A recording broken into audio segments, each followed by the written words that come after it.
Imagina un pequeño pueblo perdido en las montañas del norte de España, un lugar donde las leyendas antiguas se mezclan con las sombras de los bosques. Cuentan que en este pueblo vivió una vez una bruja, una mujer cuyo nombre aún hace temblar a quienes lo pronuncian en voz baja: Anín. Se decía que poseía un anillo maldito, capaz de desatar los peores horrores, y un búho negro que era sus ojos en la oscuridad. Durante años, los niños desaparecían sin dejar rastro, hasta que una noche, un grito desgarrador rompió el silencio, y todo cambió para siempre. Pero lo que nadie sabe es que el espíritu de Anín nunca se fue del todo. ¿Estás preparado para descubrir la verdad detrás de esta maldición? Cuentan en una región al norte de España la historia de una bruja. Ella se dedicaba a secuestrar niños para decapitarlos y así tener una colección de cabezas en su cabaña. Poseía un anillo con un símbolo pagano de color verde oscuro. Cuando quería cazar niños, usaba a su mascota, un búho negro enorme, que acechaba a sus víctimas para indicárselas a la bruja. Durante muchos años infligió dolor a las familias, hasta que la iglesia consiguió atraparla y quemarla en la hoguera. En su último aliento, maldijo aquel pueblo del norte: seguiré llevándome a vuestros hijos y no podréis evitarlo. Después de decir esto, quedó carbonizada. La historia cuenta que, ya en 1920, Tomás jugaba por las afueras de su casa, en la parte más alejada del pueblo, casi pegado al bosque. Este niño era pequeño, rubio, con pecas y muy risueño. No podía imaginarse lo que estaba a punto de vivir. Era tarde, casi oscureciendo, cuando el canto de un precioso búho negro llamó su atención. Con su plumaje limpio y brillante, el animal era enorme para su raza. Mirando bien, notó que en una de sus garras tenía un anillo. Poco a poco, se acercaba a él, pero a no más de 30 centímetros, el ave desplegó sus alas y echó a volar. Dando un par de vueltas alrededor del muchacho, se fue en dirección al bosque. El niño, asombrado, contempló al búho y se dio cuenta de que era casi de noche, así que decidió volver a casa. Su padre y su madre lo esperaban para la cena, pero le dijeron que se lavara antes. Una vez limpio y todos sentados a la mesa, les contó a sus padres el encuentro con el animal. A la madre se le cambió la cara a un color blanco. Temblorosa y asustada, le dijo a su hijo: por mucho que notes o que oigas que alguien te llama, por favor, solo cierra los ojos y no mires. El padre, que no era de aquel pueblo, solo decía que eran patrañas y reía. La noche era tranquila, oscura y el ambiente algo húmedo de las últimas lluvias de mayo. Tomás, tumbado en su cama, a la espera de que le entrara sueño, miraba hacia la ventana donde se veía una luna menguante, lejana pero brillante, que alumbraba las copas de los árboles que se mecían un poco con el viento. Entrecerrando los ojos por el cansancio, vio cómo se posaba en el árbol de su ventana el búho que había visto por la tarde. Con una sonrisa al verlo otra vez, todo se tornó oscuro. La cama se elevaba mientras el niño, inquieto y sudando, notaba como varias voces lo llamaban por su nombre. Eran cabezas, algunas descompuestas por la putrefacción, de niños no mayores de 10 años. Tomás solo recordaba lo que le dijo su madre: no abras los ojos.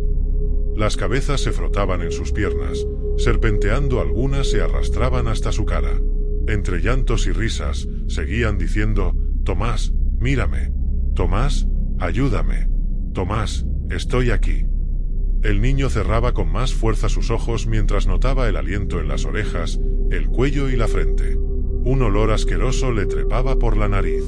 Escuchaba el aleteo del búho junto a su canto. Una de las cabezas le lamía la cara mientras le invitaba a jugar con una voz horripilante. El niño, cubierto en sudor, no sabía hasta cuándo tendría que mantener los ojos cerrados. Quería despertar ya. El agobio cada vez se hacía más insufrible. La sensación de que cada vez más cuerpos se pegaban al suyo, había más sonidos. Tanto que la cama ya era un montón de cabezas de niños y Tomás estaba tumbado sobre ellas. Aquel risueño niño tenía la boca torcida del horror. Sin poder aguantar más, abrió los ojos para encontrarse con otros ojos rojos llorosos, donde les había llegado la sangre. Una mirada turbia que le penetraba dentro del alma. Con susto, Tomás empezó a apartar cabezas, intentando gritar para avisar a sus padres. Solo sonaba un leve quejido, como si le faltara el aire. El miedo lo poseía. Intentando huir, las garras del búho se le posaron en la cabeza. Viéndolo elevarse, dejando la cama de cadáveres de niños abajo, que al unísono comenzaron a reír. La madre, al despertarse, fue al cuarto del crío donde solo vio una línea de sangre en la almohada. La mujer rompió en un llanto sordo. El sol se levantaba lentamente, iluminando el pequeño pueblo de Eldermere con una luz suave y dorada. Sin embargo, para la familia de Tomás, la mañana no traía consuelo. La madre, con los ojos hinchados y el rostro pálido, se negaba a abandonar la habitación del niño. El padre, en silencio, contemplaba la escena sin poder contener las lágrimas. No podían entender cómo su hijo, su pequeño y alegre Tomás, había desaparecido de manera tan misteriosa y aterradora. El pueblo entero se unió en la búsqueda de Tomás. Los hombres del pueblo formaron grupos de búsqueda, peinando los bosques y los campos en un esfuerzo desesperado por encontrar alguna pista. Las mujeres se reunieron en la iglesia, rezando por el regreso seguro del niño y ofreciendo consuelo a la familia. Sin embargo, día tras día, la búsqueda no arrojaba ningún resultado y la esperanza comenzaba a desvanecerse. Las historias de la bruja Anín, que habían sido relegadas a cuentos de viejas y murmullos supersticiosos, cobraron nueva vida. Los ancianos del pueblo recordaban con temor las leyendas que sus abuelos les contaron sobre la bruja maldita que secuestraba niños. Las madres abrazaban a sus hijos con más fuerza y no los dejaban salir de su vista. Las noches se llenaron de susurros y oraciones mientras el pueblo se sumía en una atmósfera de miedo y desesperación. Un día, un forastero llegó al pueblo.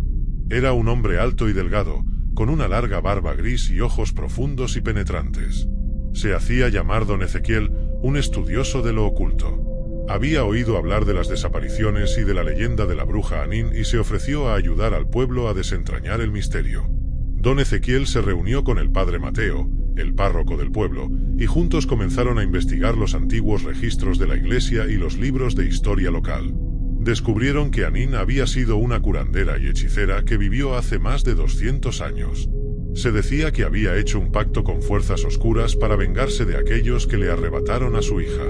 Su anillo, con el símbolo pagano, era la fuente de su poder, y su mascota, el búho negro, era su cómplice en sus actos malvados.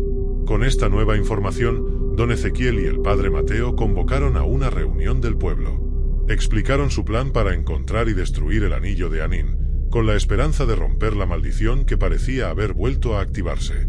Los aldeanos, aunque temerosos, estaban dispuestos a hacer cualquier cosa para proteger a sus hijos.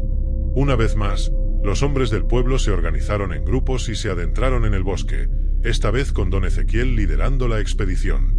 La densa vegetación y las sombras profundas hacían que cada paso fuera una prueba de valor. Las historias de los desaparecidos y de la bruja llenaban sus mentes, pero la determinación de salvar a los niños los impulsaba a seguir adelante. Después de horas de búsqueda, encontraron una cabaña oculta entre los árboles. Era un lugar oscuro y siniestro, cubierto de musgo y enredaderas. Don Ezequiel, con una lámpara de aceite en la mano, se acercó a la puerta y la abrió con cautela. El interior estaba lleno de símbolos paganos y objetos extraños. En el centro de la habitación, sobre un altar, descansaba el anillo de Anín. Don Ezequiel tomó el anillo con cuidado y lo guardó en una caja de madera. Sabía que debían destruirlo en la hoguera de la iglesia, el mismo lugar donde Anín había sido quemada. La expedición regresó al pueblo, y esa noche, bajo la luz de la luna, los aldeanos se reunieron alrededor de la hoguera. El padre Mateo ofreció una oración, y don Ezequiel lanzó el anillo al fuego. La hoguera estalló en llamas más altas y brillantes de lo habitual cuando el anillo de Anín tocó el fuego. Los aldeanos observaban con ojos abiertos, algunos rezando en silencio, otros conteniendo la respiración. Parecía que el mismo cielo se había abierto, y una tormenta de chispas y cenizas danzaba en el aire nocturno. El padre Mateo continuó con sus oraciones, y don Ezequiel, con el rostro serio, murmuraba palabras en un idioma antiguo. Mientras el anillo se derretía, un grito agudo y penetrante resonó en la noche, como si el espíritu de Anín estuviera siendo arrancado de este mundo. Los aldeanos se cubrieron los oídos, pero nadie se movió. Sabían que esto era necesario para liberar al pueblo de la maldición que había causado tanto dolor. Cuando el grito cesó y las llamas comenzaron a decrecer, el aire se sintió más liviano. Una sensación de paz y alivio se extendió por el pueblo. Don Ezequiel anunció que la maldición había sido rota, pero advirtió que debían permanecer vigilantes y recordar siempre la historia de Anín para no repetir los errores del pasado. Si te ha gustado la historia, no olvides suscribirte. Os deseo buenas noches, que sueñes con los ángeles y no te olvides de rezar.